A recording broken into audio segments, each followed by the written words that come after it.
আমার স্বপ্ন ছিল যে আব্বাস উদ্দিন সঙ্গীত একাডেমি থ্রু দিয়ে আমি অনেক কাজ করব। একটা গান থাকবে যেটা দেশের সব সব লোক অ্যাট এ টাইম গাইতে পারবে, সব মানে বাচ্চা বুড়ো মেয়ে পুরুষ সবাই আর কি গানটা গাইতে পারবে। আব্বা জোর করে নজরুল ইসলামকে ইসলামী গান লেখালেন।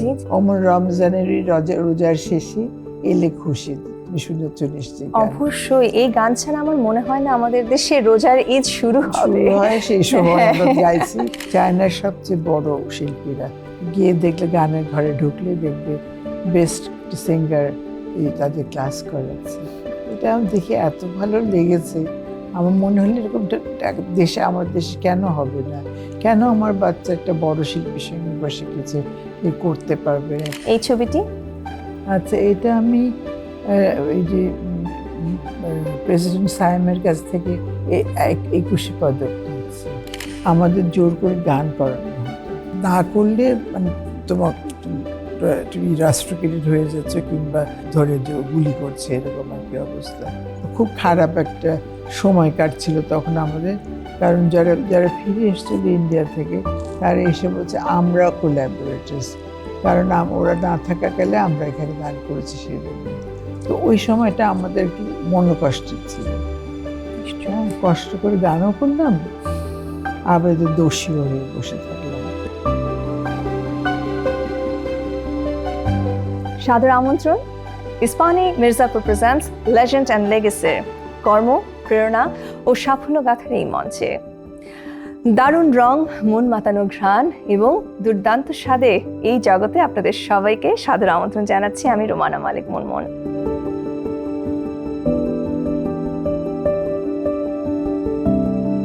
ফেরদৌসী একটি শব্দ, একটি নাম।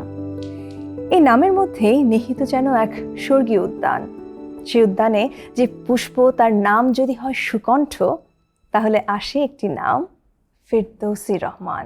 হ্যাঁ প্রিয় দর্শক, Ispahani Mirzapur presents legend and লেগেসির আজকের পর্বের অতিথি, কিংবদন্তি তুল্য মায়াকণ্ঠী, আমাদের সকলের প্রিয় শিল্পী শ্রদ্ধেয় ফেরদৌসী রহমান, আমাদের খালামণি।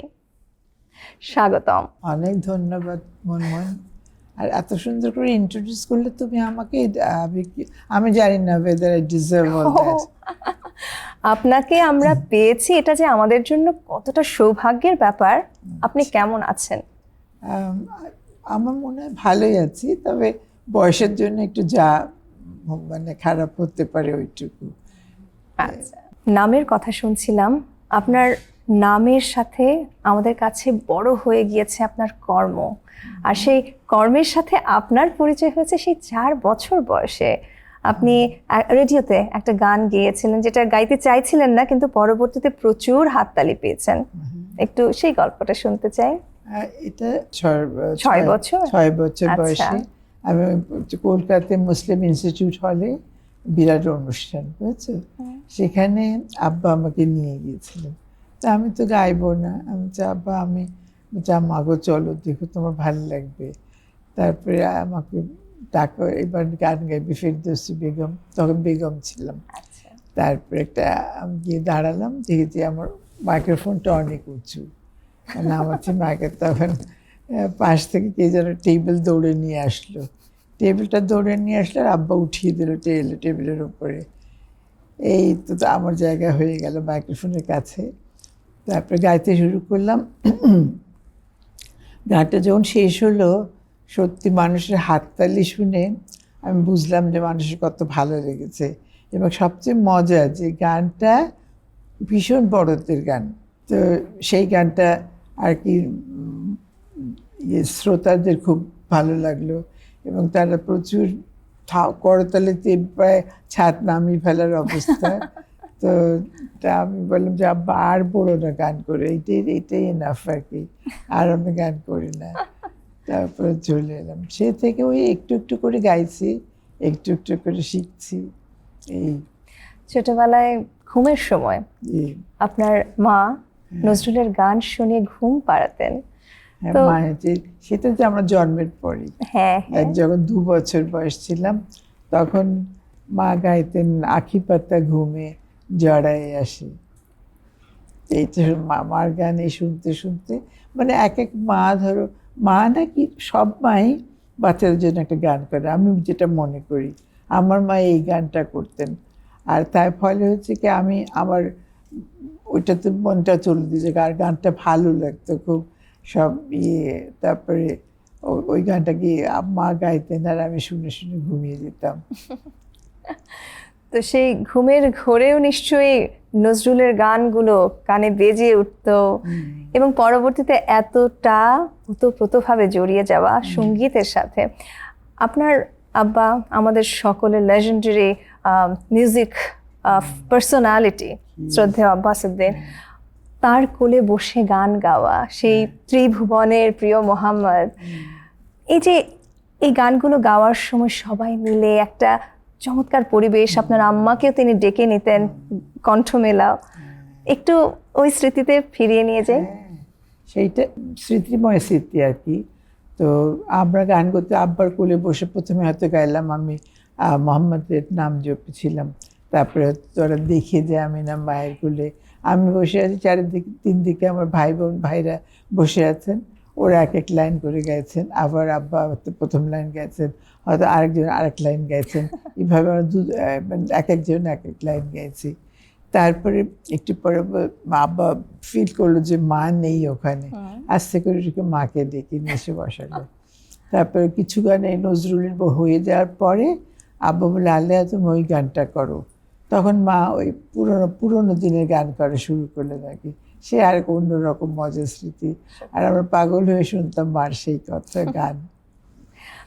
আপনি আমাদের জাতীয় কবি কাজী নজরুল ইসলামকে দেখেছেন, আপনি তখন ছোট্ট। আমি ওনাকে দেখেছি কিন্তু উনি তখন কথা হারিয়ে ফেলেছেন, ততদিনে উনি ছিলেন না। তবে ওই জাস্ট দেখেছিলাম নজরুল ইসলামকে দেখছি, কিন্তু সেটা খুব একটা কষ্টের এক অনুভূতি। কিন্তু আব্বা তো ধরো অনেক কতদিন যে আব্বা আর নজরুল একসঙ্গে, আব্বা তো কাজীদা বলতেন, ওনাকে কাজীদা বলে ডাকতেন। আর ওনার বাড়িতে সবসময় এই আব্বাকে আব্বা জোর করে নজরুল ইসলামকে ইসলামী গান লেখালেন। হ্যাঁ, অমন রমজানের রোজার শেষে এলে খুশি, তুমি শুনেছ নিশ্চয়ই। অবশ্যই এই গান ছাড়া আমার মনে হয় না আমাদের দেশে রোজার ঈদ শুরু হয়, সেই সময় আমরা গাইছি, আবার আমাদের পরের দিকে পরের প্রজন্ম গাইছে আর কি। এখনো আমি দেশের বাইরে থাকছি, আমি আমার কন্যা সন্তানকে ওই গানটা শোনাচ্ছি। আচ্ছা, তো আমাদের বাসায়ও বেজে ওঠে রমজানের ঈদের আগে। তো সেইটা একটা অদ্ভুত সুন্দর স্মৃতি, কারণ এখন আমরা অপেক্ষা করে চাঁদটা কখন দেখা যাবে, দেখা গেলে আমরা ওই গান গাইব। তাই আমি বলি, আব্বা বলতেন যতদিন বাঙালি থাকবে আর যতদিন এই মানে মুসলিমরা থাকবে ততদিন এই গান তাদের উদ্বুদ্ধ করবে আর কি। নিঃসন্দেহে 1947 সাল দেশভাগ, কলকাতা ছেড়ে আপনারা চলে এলেন ঢাকার নারিন্দায়। তো সেই জার্নিটার কথা একটু জানতে চাইবো। ভীষণ কষ্টের, ভীষণ বেদনার, ভীষণ ছেড়ে যাওয়ার কষ্টের আর কি। কারণ তখন ওখানে তো যুদ্ধটা দেখলামই কি করে হলো, কি হলো আর কি। তারপরে আব্বা ঠিক করলেন যে আমাদের নিয়ে চলে আসবেন, ওখানে থাকবো না। সেইটা খুব বেদনার ছিল। সেই বাড়িটা কেমন ছিল, পরিবেশটা কেমন ছিল? হ্যাঁ, ওইটা ছিল 6 নম্বর বেনিয়াপুকুর লেন। 6 নম্বর বেনিয়াপুকুর লেনে থাকলাম আমরা ওখানে বেশ কয়েক বছর। তারপরে বাড়িটা তো চোখের সামনে, তুমি বলছো আর আমার চোখের সামনে বাড়ির দৃশ্যটা ভেসে উঠছে। হ্যাঁ, এখনো তাই কি হয়েছে, যখন দেশ বিভাগ হলো আমি আমার বন্ধুর সঙ্গে কলকাতায় গেলাম। তা ও বললো, আমি বলে চল বাড়িটা দেখে আসি। গিয়ে দেখি ওটা একদম সম্পূর্ণ আলাদা। হ্যাঁ, আলাদা হয়ে গেছে, প্রত্যেকটা ভাগ হয়ে গেছে, আর এক একটার আলাদা, 6-এর 1, 6-এর 2 বা 6-এর 3 এরকম। তা আমরা একটা দরজায় টোকা দিলাম, একটা লোক বেরিয়ে এলো। তাই আমি বললাম আমরা এই বাড়িতে থাকতাম বেনিয়াপুকুর 6 নম্বর লেনে অনেকদিন, তো দেখতে এসছি বাড়িটা। সে ও আচ্ছা বল, শেষ করে দরজা বন্ধ করে দিল। এটা আর এক বেদনার গল্প, বুঝেছো? এরকম মজার মজার গল্প অনেক আছে জীবনে। সেই বাড়িতে বাবা যখন গল্প বলতেন সেই সময়টা কেমন ছিল? মানে ভীষণ ভালো ছিল। আর তারপরে পরের সময় তো আমরা ছোট ছিলাম, তখন ছাতে আব্বা নিয়ে যেত আমাদের নিয়ে খেলা করতো। আর রোজা, আব্বা তো রোজা রাখতো, আব্বা মা সবাই, কিন্তু আমরা রোজা রাখতাম না। আমরা ইফতারটা খাওয়ার জন্য তৈরি হয়ে থাকতাম, কোন ইফতার খাওয়াবে। আল্লাহ, কি হতো, এত সময় হয়ে যাচ্ছে ইফতার দেয় না আব্বা। তারপরে হয়তো একটা চেয়ারের উপর বসিয়ে রেখেছে, ততক্ষণে ঘুমে ঝুমছি, যে কারণ ওয়েট করতে করতে আর আর পারা যাচ্ছে না আর কি। হ্যাঁ, তারপর অবশেষে বাজলে, কি বলে, পোঁপা করে বাজে, সাইরেন বাজে, তখন হয়তো আমাকে আর ঘুম থেকে তোলা যাচ্ছে না, পুরো ঘুমিয়ে গেছি আর কি, এই অবস্থা। আপনার দাদা বাড়ির গল্প একটু শুনতে চাই, কোচবিহারে সেখানে বসে মাছ ধরা, আরো কত স্মৃতি। হ্যাঁ, কুচবিহারে আমার মা একটা বাড়ি বানিয়েছিলেন, কিন্তু অ্যাকচুয়ালি আমাদের বাড়িটা কুচবিহার থেকে 12 মাইল দূরে, সেটা হলো বলরামপুর। আচ্ছা, সেই বলরামপুর হলো তুমি যে গল্প করছো সেই জায়গায়।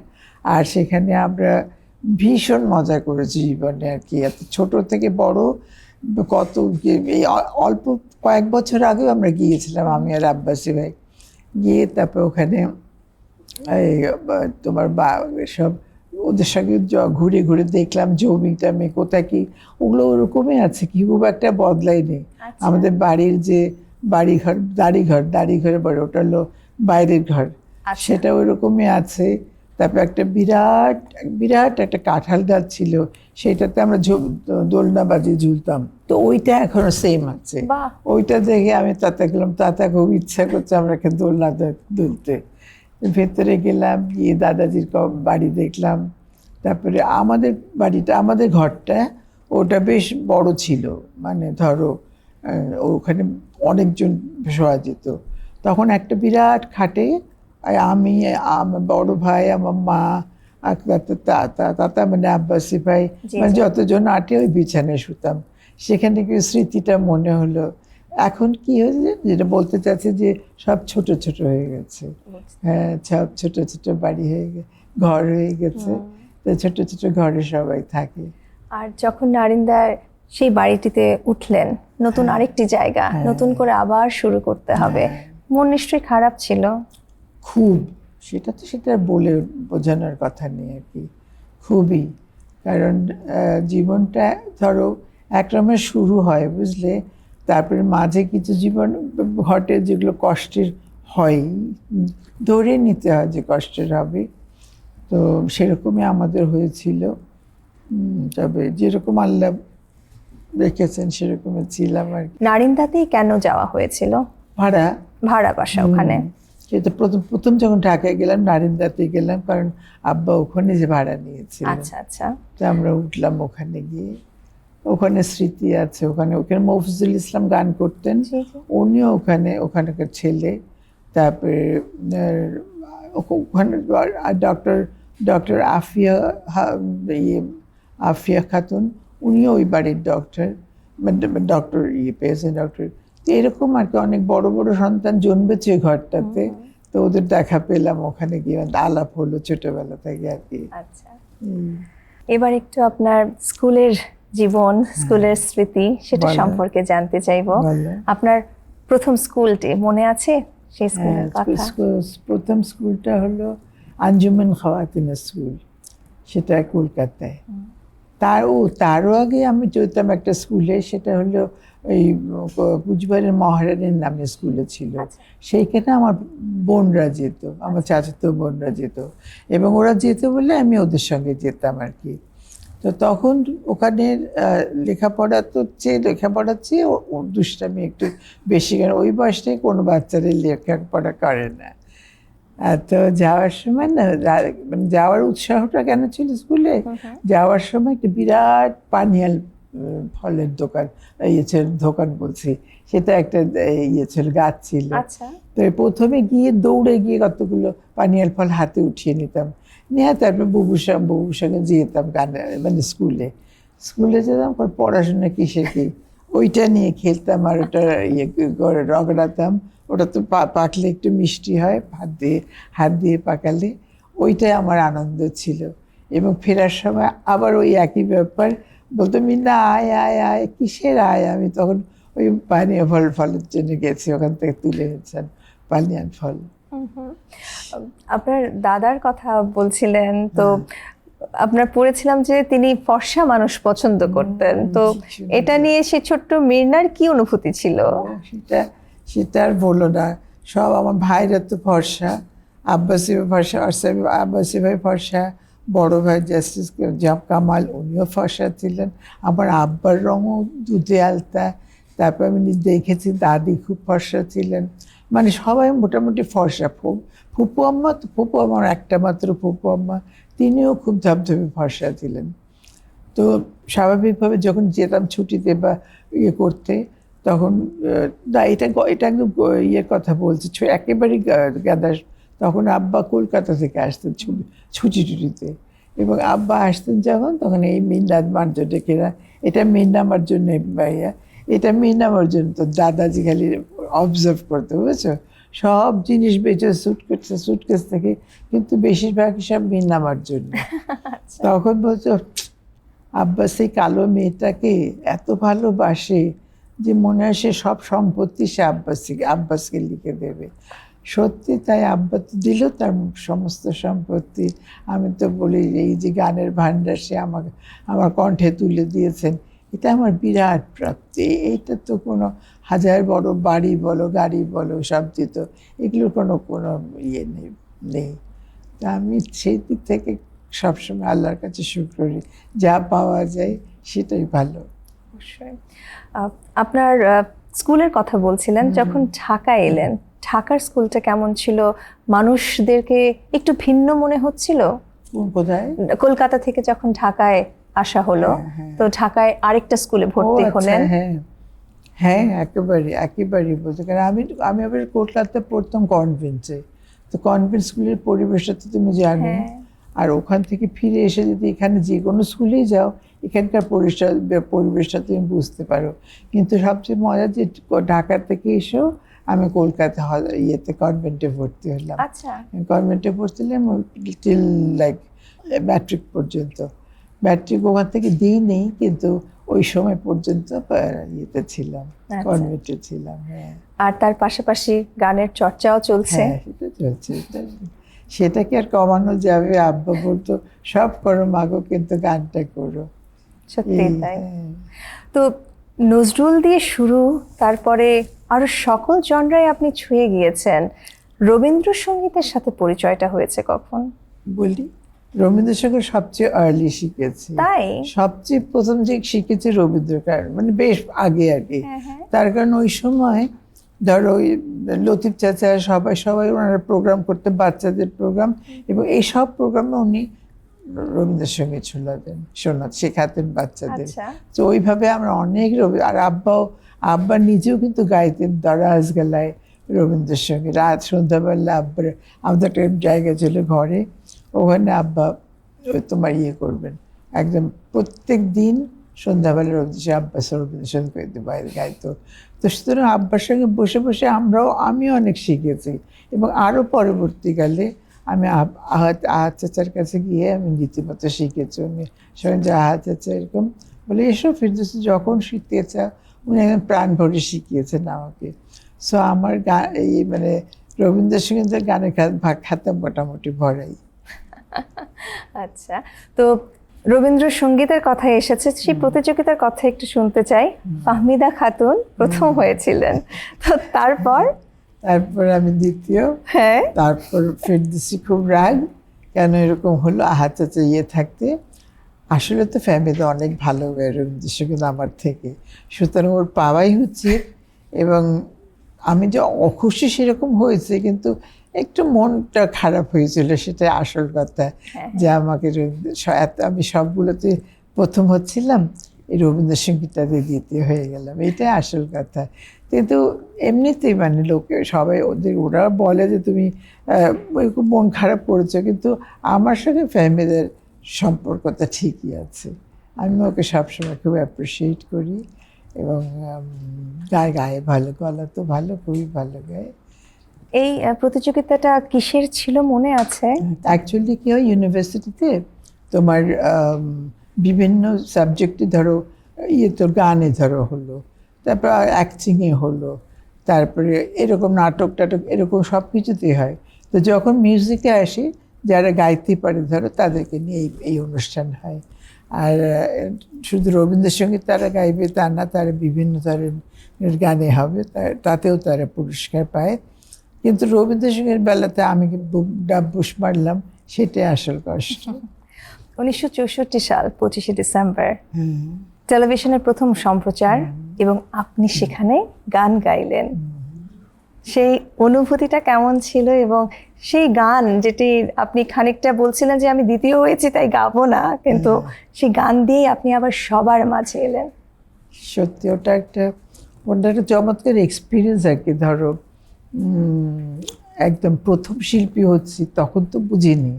তখন জাস্ট মন্টু ভাই, মনোয়ার, মুস্তাফা মানোয়ার, যে ফিরদৌস চলো তুমি প্রথম শিল্পী হবে। আমি আবার বলছি আমি বুঝিনি তখন এটার মর্ম, শুধু বল তুমি হবে। তা আমি বলছি আচ্ছা ঠিক আছে, চেষ্টা করে দেখি কি পারি কি পারি না। তারপরে আমি প্রথমে একটি ইতস্তত করছিলাম, গাবো কি গাবো না। তা বলছে কি তোমার অসুবিধা কি, তুমি প্রথম শিল্পী হবে, তারপরে আবার পরে দিয়ে গাবে। তারপর গাইলাম, তো আমি জানি হাউ ইট ওয়েন্ট আর কি। আর সবচেয়ে মজা যেটা, সেটা হলো মন্টু ভাই মনে মনে ধরেই রেখেছে যে 2 দিন পরে আমার এসো গান শিখতে হবে। আচ্ছা, কোনো কথা নেই, বার্তা নেই। উনি আর কলিম শরাফি চাচা বসে বসে ঠিক করেছে যে মিন্নাকে দিয়ে এটা করানো হোক। আসলে ওদের তো আমি স্নেহের পাত্রে ছিলাম, তো সবসময় করতো আর কি, একটু আমার মনে হয় একটু করতো, মানে প্রমোট করতো আমাকে। তাই মনে হয় কয়েকদিন আগে মন্টু হয়ে চলে গেলেন। তো যাই হোক, গিয়ে আমি তো করবো না কিছুতেই। আমি বলছি না মন্টু ভাই, এই প্রোগ্রাম আমি করবোই না, আমি মোটে গান শিখছি, আর আমি শিক্ষার্থিনী। তারপরে আমি কোথায় শেখাবো, আমার শেখার মতো ক্যাপাসিটি কোথায় শেখানোর। তো তুমি করে দেখো, এসব তো বুঝবে না তুমি, আমাকে বুঝবে না বলে দিলে, এবার তুমি করে দেখো কি অবস্থা হয়। এবং তার অবস্থা তুমি দেখলে তো। তারপরে খালামণি, আপনার জন্য ইস্পাহানি মির্জাপুরের দারুণ রং এবং সুস্বাদু চা আচ্ছা দেওয়া হয়েছে, এক চুমুক আমরা নেই। হ্যাঁ নিশ্চয়ই।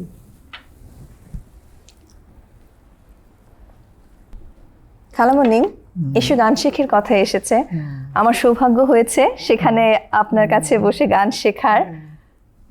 দীর্ঘ 44 বছর ধরে আপনি একটা জাতিকে গান শিখিয়েছেন, এবং গান যে হৃদয়ের আত্মার সাথে মিশে যেতে পারে সেটা আপনি আমাদের শিখিয়েছেন। ঠিক আছে, যদি তা পেরে থাকি তাহলে সাকসেসফুল। তো আপনি শুরুর গল্পটা বলছিলেন, শুরুর গল্প, তারপরে চলার পথে এই দীর্ঘ সময়ের জার্নিটা, আপনার অভিজ্ঞতা, আপনার অনুভূতি একটু জানতে চাইছি। আসলে খুব মজা। দেখো, প্রথমে শুরু করলাম তখন সব বাচ্চারা আমাকে আপা ডাকতো, করছি অনুষ্ঠান করছি। তারপরে 2 বছর পরে যখন আবার একটু বন্ধ হয়ে তারপরে আবার শুরু হলো, তখন আমি মনটা বেকলে মনটা আপা আপা না, প্রথম থেকে কি ডাকতে যাই না, পরে আপা আপারটা আমি চাই, আপার নামটা আমার ভালো লাগে না। আর এখন আমার যে স্টেজে আছি সেখানে মানে খালা জাতীয় বলা উচিত, ইনফ্যাক্ট ইংলিশে আন্টি জাতীয় বলা উচিত। সেটা আমার পছন্দ না। তো এখানে আন্টি করা যায়, খালামণি করা যায়, তাহলে কেমন হয় আন্টি বাদ দিয়ে। তো মনে হচ্ছে আচ্ছা ভেবে দেখি, আমি ভেবে দেখি খালামণিটা ভালো লাগবে। তারপর বলছে হ্যাঁ ঠিক আছে, খালামণি চলবে। এই খালামণি যে বলা হলো একবার, তারপরে এখন পর্যন্ত খালাম, এই যে তোমরা যাও খালামণি। আমি লক্ষ্য করেছি আমাদের ক্যামেরার পেছনে যারা আছেন তারাও আপনাকে খালামণি ডাকছেন। তো পুরো জাতি আপনাকে, এটা বিরাট পাওয়ার জন্য এটার কোনো হয় না, মানে কি বলবো, কোনো ডিস্ট্রাকশন হয় না, কোনো সেকেন্ড হয় না আর কি। আমার কাছে মনে হয় বিরাট পাওয়া। অবশ্যই, নিঃসন্দেহে। আপনি ভাওয়াইয়া গান, আধুনিক গান একই সাথে এই প্রত্যেকটা জনরায় নিজেকে আমাদের সামনে উপস্থাপন করেছেন, আমাদেরকে শিখিয়েছেন এই গানগুলো। সিনেমার গানও গিয়েছেন। সিনেমার গান নিয়ে একটু জানতে চাই, যখন সেই গানের জন্য প্রস্তুতি নিতেন কি কি করা হতো তখন? প্রথম গানটি মনে আছে? হ্যাঁ, সেটাও এক মানে কষ্টকর, এই জন্য বলছি আনন্দের এবং কষ্টকর। কারণ ছায়াছবির গান গাইবো এটা প্রথমে তো ভাবিনি, কিন্তু যখন এহতেশাম সাহেব এসে আমার কাছে, তারও আগে ইনফ্যাক্ট তার আগে এটা পরের কথা, তারও আগে ওই নাজির আহমেদ সাহেব আর শাহ রহমান ওনারা এসে আব্বার কাছে বললেন যে আব্বাস ভাই আমরা এই গানটা ফিরদৌসীকে দিয়ে করাতে চাই। হ্যাঁ, তো আব্বা তখন একটু অসুস্থ ছিল, তো মনে আছে মানে তাকে মিউজিকের ভারটা দেওয়ার হলো অবশ্য, আব্বাই করেছে। তারপর আব্বাকে বলে খুব খুশি, কারণ আব্বার মনে মনে কিন্তু অনেক দিন থেকে ইচ্ছা ছিল যে আমি প্লেব্যাক সিঙ্গার হয়ে, বুঝলাম। তারপরে ওই গান করা হলো, সেইটা মানে বেশ প্রথম দিকে তো ওটা করে ভুলে গেছি, কারণ তারপরে আর ছায়াছবি হয়নি, তো আসিয়ার পরে আর ছায়াছবি হয়নি, তারপর ওই পোর্শনটাই নেই। তারপরে আবার যখন শুরু হলো তখন ওই যে বললাম এহতেশাম সাহেব এসে আমাকে বলছে যে উনি আমার চাচা বলতেন আমাকে, তো চাচা গান একটা করতো, একটা গান আছে, ঠিক আছে কোন ছবির জন্য? তারপরে দেখা হলো রাজধানীর বুকে। রাজধানীর বুকে 2-3টা গান হলো শেষ পর্যন্ত।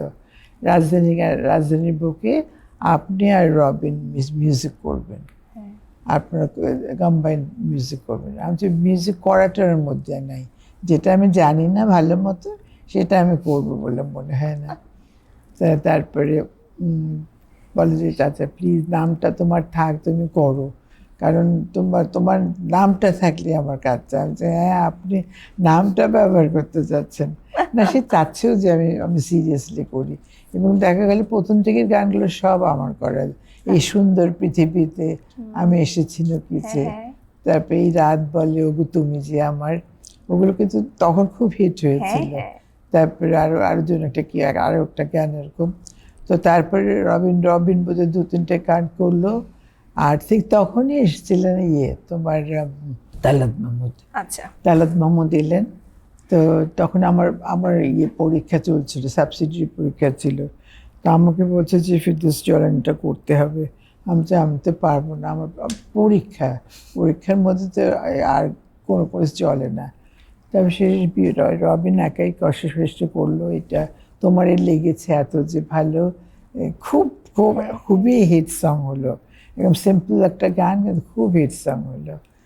তাই আমরা খুশি যে দেখ কিছু গান তো আসলো যে খুব পপুলার, যেটা সারা দেশের লোক খুশি হয়ে অ্যাপ্রিসিয়েট করলো। দ্যাট ওয়াজ নাইস আর কি, আমার খুব ভালো লেগেছিল।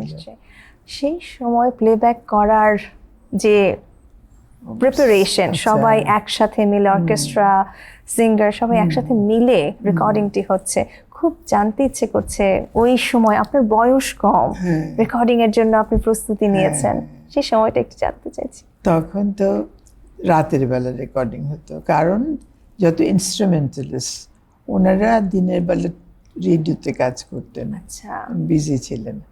তখন দেখা গেল যে তোমার কোনো মতে দিনের মধ্যে পারবে না, কোনো মতে একটু রিহার্সাল করে যেতে পারবে, কিন্তু রেকর্ডিং করতে পারবে না। খুব টাইম একটু সময় ছিল রেকর্ডিংটা। তারপরে এই রাতের বেলা আমাদের রেকর্ডিং হতো এফডিসিতে। হ্যাঁ, তখন তো রবিন আমরা যখন রেকর্ডিংয়ে ছিল আর কি, তখন সেখানে আমরা পৌঁছে যেতাম। আমার সঙ্গে সারা রাত মা থাকতো বেশিরভাগ সময়, আবার পর ভাইরাও থাকতো হয়তো, আরও অনেক সময় কাজিনসরা বলতো আমরা যাব, আবার সঙ্গে অবরই বলতো আমি যাব, ঠিক আছে আসো। তো এই হলো আমাদের ইতিহাস, মানে প্রথম প্লেব্যাকের সিঙ্গিংয়ের। আর তুমি শুনতে চাচ্ছ তো, যে আমাদের পরিবেশটা কেমন ছিল? পরিবেশটা কিরম ছিল, মানে নট ব্যাড আমি বলবো, কারণ সবাই এরকম দিনে কাজ করে আবার রাতে কাজ করে, একটু কঠিন তো অবশ্যই ছিল, আর রাতে কাজ করা বেশি কঠিন, দিনে তুমি সারাদিন কাজ করে কোনো অসুবিধা নেই, কিন্তু রাতটা জাস্ট মেন্ট ফর রেস্ট আর কি, আর কোনো কথা না। কিন্তু একটা ইয়ে ছিল, ওটা করতেই হতো আর কি। তারপরে রেকর্ডিং শেষে সেই গানটি যখন চলচ্চিত্রে হ্যাঁ, দেখছেন যে দেখা নায়িকা যেত, লিপসিঙ্ক করছেন, সেটা কেমন লাগতো? তখন মজার লাগতো, তখন খুবই ভালো লাগতো। তাই তো বলছি যে ওটা আর এক ধরনের মানে ইয়ে স্যাটিসফ্যাকশন, যে কাজ করছো যেটা এত কষ্ট করে সেটা সাকসেসফুল, সেটাই। হ্যাঁ, একসাথে কি পরিবারকে নিয়ে কখনো হলে গিয়ে আপনার কণ্ঠে গাওয়া গানটি দেখা হয়েছে বড় পর্দায়? হ্যাঁ দেখেছি। আপনার আব্বা কি বলেছেন? আব্বা তখন ছিলেন না। আব্বা ওয়াজ গোন আফটার, বিফোর আসিয়া, মানে আসিয়া রিলিজ হওয়ার পরেও আব্বা গানটা শুনেই গেছেন, কিন্তু আব্বা তখন ছিলেন। আব্বার এত ইচ্ছে, মানে শখ ছিল যে আমি প্লেব্যাক সিঙ্গার হই। জানি না হয়েছেন, জানি না। পরিবারের বাকি সদস্যের কি হ্যাঁ, মন্তব্য ছিল? ওরা খুব খুশি হয়েছে ন্যাচারালি। আর এখন এতদিন পরে ওরা এত খুশি হয় যে এটা একটা কোনো ইয়ে গান থাকতো কোনো সময়। অন্য শিল্পীদের সুর করা, যেমন সত্য সাহা, উনি অনেক সুর করেছেন। তারপরে খান আতাউর রহমান, উনি অনেক গান সুর করেছেন ছায়াছবির জন্যে। এদের গান নাকি আমরা গিয়েছি, ওগুলো এতদিন পরে আবার এখনকার লোকদের ভালো লাগছে বলছে। 1966 সালে আপনি বিবাহ বন্ধনে আবদ্ধ হয়েছেন যিনি পেশায় প্রকৌশলী। সেই যোগসূত্রটি ঘটলো কিভাবে? মানে খুবই ফ্যামিলি ইয়েতে আর কি। ওই মেয়ের ছেলে এসছে লন্ডন থেকে, তো আমার শাশুড়ি তার আগে অনেকে আমার সঙ্গে যোগাযোগ ছিল, আসতেন, দেখতেন যে আমি সেলাই করছি, পড়ছি, তারপরে যখন ইচ্ছা হলো ঘুমাচ্ছি, মানে নর্মাল একটা, তো সব দেখেছেন। দেখে ওনার মানে ভীষণ পছন্দ। তারপরে এসে মাকে বলছেন যে আপা, একটা আমার ছেলে এসছে, ওর জন্য একটা মেয়ে দরকার। তো মা তো ওগুলো নিয়ে ব্যস্ত থাকে না, মা একটু ওগুলো নিয়ে ব্যস্ত কোনো দিনই ছিলেন না। তো যাই হোক, আমার মামাইমা এসেছিলেন। তো মামাইমা হচ্ছে সেই মামাইমা যিনি আব্বাকে বিয়ে দিয়েছিলেন, বুঝছে। আবার মামাইমা ডাকে ওনাকে, উনি রংপুরে থাকেন। তো জায়গায় এসে তো বলে কি, আচ্ছা আমি দেখি তো ছেলেকে একটু। ছেলেকে বাড়িতে ডাকা হলো, সবাই দেখলো, দেখে টেকে খুব পছন্দ। এবং ইফতার বছরে আমি আবার ওটা আরেকটা মেয়েকে বলেছে, মেয়ের ভাইকে বলেছে যে একটু দেখতো এই ছেলেটার জন্য মেয়ে পাওয়া যাবে বলে, দেখি দে। ও ছবি নিয়ে চলে গেল ছেলেটা। ছেলের হ্যাঁ, আমি ঘটকালি করার চেষ্টা করেছি, তো সেটা ঘটলো না। শেষ পর্যন্ত আমারই সঙ্গে ঘুরে গেল। তো এমনিতে ভালোই, কিরম ছেলে ভালোই পড়াশোনা ইয়ে করেছে, এবং বিয়ে তো হলো তোমরা জানি। আর মানুষটা যে খুব খারাপ ছিল তা না, ভালোই ছিল। এবং খুব জানতে ইচ্ছে করছে তার পেশা এবং আপনার পেশা।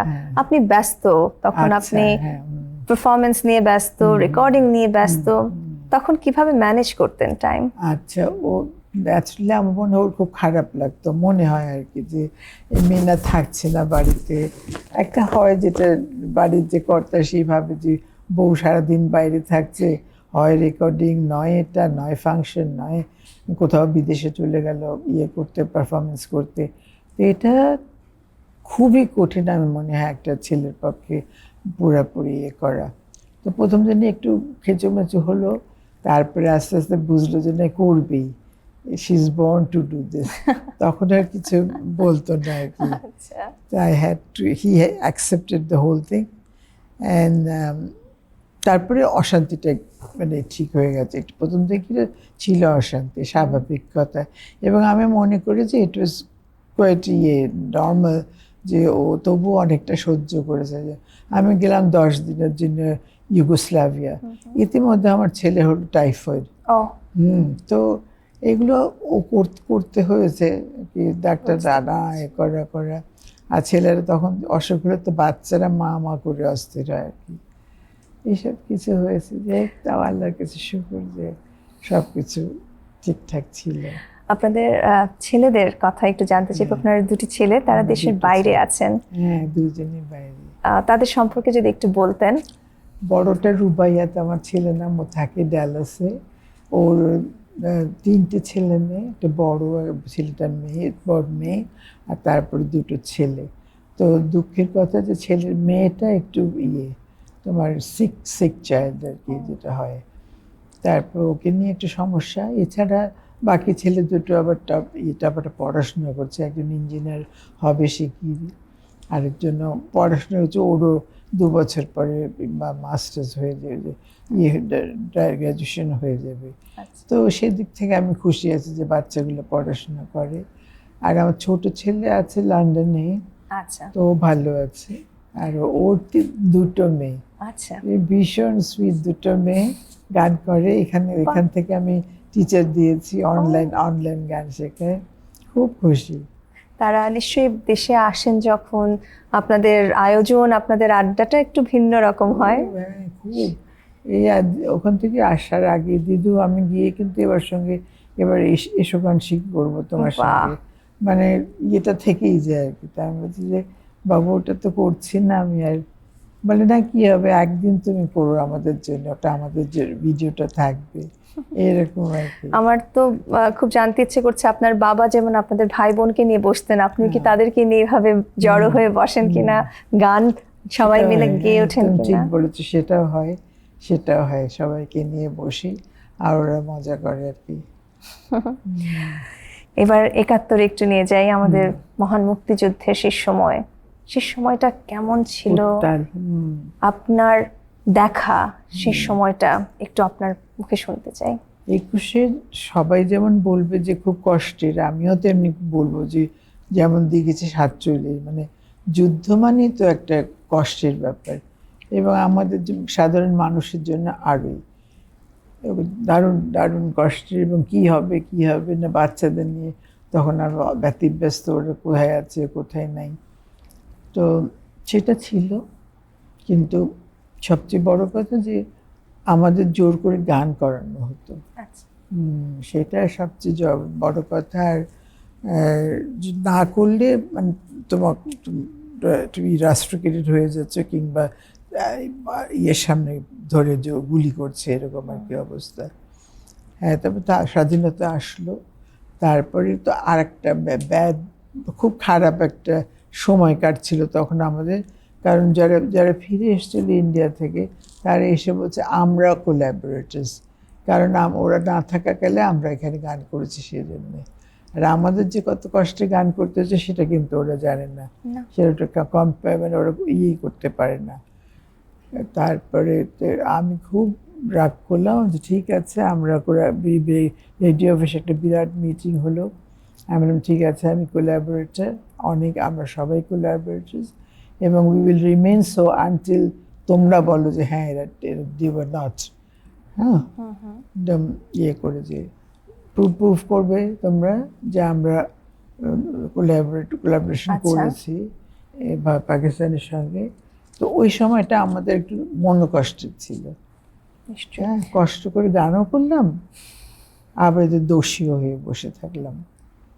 এই দুঃখটা থাকবে সবসময়, কিন্তু আপনাদের কণ্ঠে গানগুলো শুনে যারা অনুপ্রাণিত হয়েছেন আমাদের মুক্তিযোদ্ধারা, সেটা যে একটা বড় পাওয়া ছিল তাদের জন্য, এবং পরবর্তীতে স্বাধীন বাংলাদেশ আমরা পেলাম। আপনার জীবনী নিয়ে কথা বললে আপনার 2 ভাইয়ের কথাও চলে আসবে, তাদের সাথে আপনার যে শৈশবের সময়গুলো, পরবর্তীতে কিভাবে তারা আপনাকে সাপোর্ট করেছেন বিভিন্ন ক্ষেত্রে, সেটা একটু যদি বলতেন। এটা আসলে মানে বলা সোজা, কারণ যারা ভালোবেসেছেন তারা নিজেদেরই লোক। যেমন ধর ছোট্টবেলায় কবি গোলাম মোস্তফা সাহেব, ওনার ফ্যামিলিটা আমাদের খুবই ভালোবাসতেন আর কি। তারপরে কবি জসিমউদ্দিনের ফ্যামিলি, ওদের কাছে সবসময় ভালোবাসা স্নেহ পেয়েছি। মানে কার কথা বলবো না, কারণ আমরা যখন পুরানো পল্টনে এলাম ফিরে, তখন দেখলাম যে সবাইকে পেয়েছি ওখানে, ধরো জাইনুল আবেদিন থেকে শুরু করে, মানে তখন সত্যি ওই সময়টা আমাদের ভালো লেগেছে যে এই লোকের সঙ্গে আবার আমরা একত্রিত হচ্ছি, এবং আমাদের একটা অনেক সময় দুঃখের কথাগুলো আর বলছি না, আমরা সুখের কথাই বলছি আর কি। ভীষণ জানতে ইচ্ছে করছে আপনার দুই ভাই, আমাদের প্রিয় শ্রদ্ধেয় মোস্তফা কামাল আব্বাসী এবং মোস্তফা জামাল আব্বাসী, তাদের কথা যদি একটু বলতেন। হ্যাঁ, আমার ভাইদের কথা না, আমার বড় ভাই মুস্তফা কামাল, জাস্টিস মুস্তফা কামাল, ও খুব পড়াশোনা নিয়ে ব্যস্ত থাকতো। তারপরে ও খেয়াল করতো যে আমি আর আমার ছোট ভাই ঠিকমতো পড়াশোনা করছি কিনা, স্কুলে ভালো না মার্কস পাচ্ছি কিনা, অলওয়েজ কনসার্ন ছিল আর কি যে ওরা কী করছে। এছাড়া খুব আদর তো পেয়েছি, সেগুলো তো আলাদা কথা। তারপরে গান ঠিক মতো করছে কিনা, ওর আবার আমাদের থেকে বেশি গানের সম্পর্কে নলেজ, একদম নজরুলের সব গান ওর মুখস্থ। তারপরে রেকর্ডে কোথায় নজরুলের নাম লেখা আছে সেটা বের করবে, এগুলো খুবই কনসিয়াস ছিল। তো ওই জনার অফ মিউজিকের জন্য আমার ভাইকে পেয়েছিলাম টু হেল্প মি। হ্যাঁ, I got lot of help from, বলে এই গানটা মিন্না ভিল ঠিক নেই, গানটা ঠিক করে নে, বলতো ইয়ে করে। আর আবার যখন আমি থাকতাম না বা আমি অন্য কোথাও যেতাম, তখন বলতো বাংলাদেশের সবচেয়ে ভালো ক্লাসিক্যাল গায় আমার বোনের থেকে আর কেউ ভালো ক্লাসিক্যাল গায় না। ভীষণ ইয়ে করতো আমাকে আর কি। আর আরেক ভাইয়ের কথা বলি, ওর সাথে আমার অনেক আমরা ইয়ে ছিলাম, কি বলে, পিঠে ছিলাম, তো আমরা একটু মারামারি করতাম। হ্যাঁ, আর মার খেতাম আমি, ও আবার বড়দের কাছ থেকে মার খেত আমাকে মারার জন্য, এরকম। তো বন্ধুত্ব খুব। একসময় চললাম এই স্কলারশিপের টাকা পেয়ে দুজনে চললাম চপ কাটলেট খেতে গুলশান এরিয়াতে। দুজনে কোনো না কোনো রেস্টুরেন্ট ঢুকে আমি আরও বসে বসে চপ কাটলেট খেয়ে এলাম, এরকম বন্ধুত্ব ছিল। পরে গানের ক্ষেত্রেও আমরা দুজন একসঙ্গে অনেক ছায়াছবির জন্য করেছি, রেকর্ড করেছি। তার মধ্যে প্রথম গানটা আসিয়াতে ছিল, দেওয়াই করছে ম্যাকম্যাগালি। আর তারপরে আবার ছিল সত্যসার, একটা গান ছিল সত্যসার, প্রথম দিকের ছবি। তো ওটাও খুব ইন্টারেস্টিং ছিল, দুই ভাই বোন মিলে সব প্রেমের গান করতে। ওটা ছিল কি না, তুমি কি চাও কি যেন, এই ধরনের একটা গান ছিল, তা এখন আর মনে নেই। এই তো বড় ভাই আর ছোট ভাই, কিন্তু এত বন্ধুত্ব ছিল আমার ছোট ভাই, ওই অল্প কয়েকদিন আগে চলে গেল। মানে আমি ভাবতে পারি না আর কি, এখনো মানে খুবই কষ্ট হয়, কারণ বন্ধুত্ব যার সঙ্গে তার সঙ্গে তো বোঝি কেমন হয়। তাই তো খালামণি, আমার কাছে কিছু ছবি আপনার এবং আপনার পরিবারের সদস্যদের। তো প্রথমে জানতে চাইবো, এটা কখন কোথায় গান গাইছিলেন? এটা পুরোনো পল্টনে, আমার তখন আমি অনার্স পড়ি, বাড়িতে বসে বসে গান গাইছি, রেকর্ডিং করছি। আচ্ছা আচ্ছা, আমি দর্শককে একটু দেখাই। নিশ্চয়ই। তারপরে এই ছবিটি, আচ্ছা, এটা আমি এই যে প্রেসিডেন্ট সায়েমের কাছ থেকে 21 পদক নিচ্ছি। আচ্ছা, এবং তারপরে আপনাদের 3 জেনারেশন একসাথে। হ্যাঁ, এটা নাশিদ আর নাশিদের মেয়ে। জি জি, দর্শককে একটু দেখাচ্ছি। তো আপনার শ্রদ্ধেয় নাশিদ কামাল এবং পরবর্তীতে আরমিন, যে আমার ক্লাসমেট ছিল, তো 3 জেনারেশন আপনারা যখন একত্রিত হন, আপনাদের সম্পর্ক, আপনাদের ভালো লাগা একই জায়গায় এসে মেশে, একটু জানতে চাই সেই সময়টুকু কেমন কাটে? অসম্ভব ভালো। নাশিদ হচ্ছে ইভু ময়না তো এলো আমার বাসায়, তারপরে আমি জানি না আরমিন আসবে, তারপর আমরা দুজনে যেরকম আমি গল্প করছি, ও একটু পরে দেখি আরমিন বলছে ময়না, তো ময়না আসলো, এসে খানে ও গল্প টল্প করলো, গানের কথা হলো। আমি জিজ্ঞেস করলাম তোমার এখনকার প্ল্যানস কি, কি করবে? ও তো সারাক্ষণ এটা ওটা বানাচ্ছে আর কি। এই কাল 2-1 দিনের মধ্যে মরক্কো থেকে আসবে। মরক্কো, ওটা অবশ্য বেড়াতে গিয়েছিল, তার আগে চায়না গিয়েছিল গান করতে, এরকম আর কি। ও সবসময় কিছু না কিছু করা আছে, তো ন্যাচারালি আনন্দদায়ক হয় আসে। আর আমার খুব মজা লাগে যে আমার বাচ্চারা এবং বাচ্চারা তারা এত ভালো করছে, that gives me a lot of pleasure আসলে। আপনার অটোবায়োগ্রাফি, যেটি শিরোনাম হচ্ছে লোকে বলে প্রেম আর আমি বলি জ্বালা। সেই বিখ্যাত গানকে বেছে নিয়েছেন আপনি টাইটেল হিসেবে, কেন? কারণ সত্যি সত্যি আমি মনে করি যে সঙ্গীত লোকের কাছে খুব ভালোবাসার একটা জিনিস, কিন্তু আবার লোকে বলে প্রেম, সেইটাকে আমি মনে করি যে এটা মানুষের ব্যথাও দেয় অনেক সময়, মানে খুব সময় খুব পেইনফুল হয়। আর সেটা যেটা বলছে আমি বলি জ্বালা, লোকে বলে প্রেম হয়। আর এটার আলাদা মিনিং হচ্ছে, ধরো তুমি সারা জীবন কষ্ট করে যাচ্ছ, সারা জীবন তুমি পেইনফুল লাইফ, কিন্তু বিনিময়ে তুমি একটা ভালো জীবনও পাচ্ছ তার বিনিময়ে, সেটা একটা আপনি এটাও বলেছেন একটা ইন্টারভিউতে যে গান গেয়ে যদি মানুষের এত ভালোবাসা পাওয়া যায় তাহলে আরো বড় কিছু করা ছিল। হ্যাঁ। আপনি পুরো জাতিকে গান শিখিয়েছেন, গানের সাথে একাত্ম করেছেন।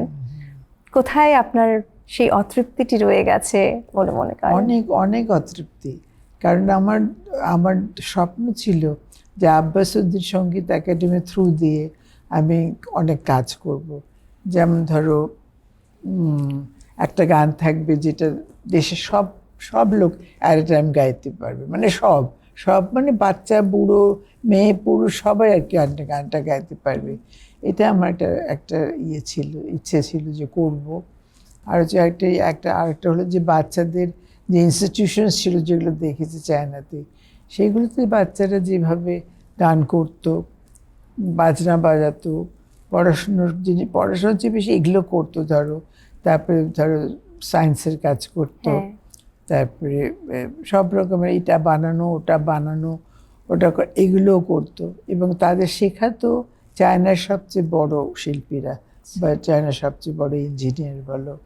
গিয়ে দেখলে গানের ঘরে ঢুকলে দেখবে বেস্ট সিঙ্গার তাদের ক্লাস করাচ্ছে।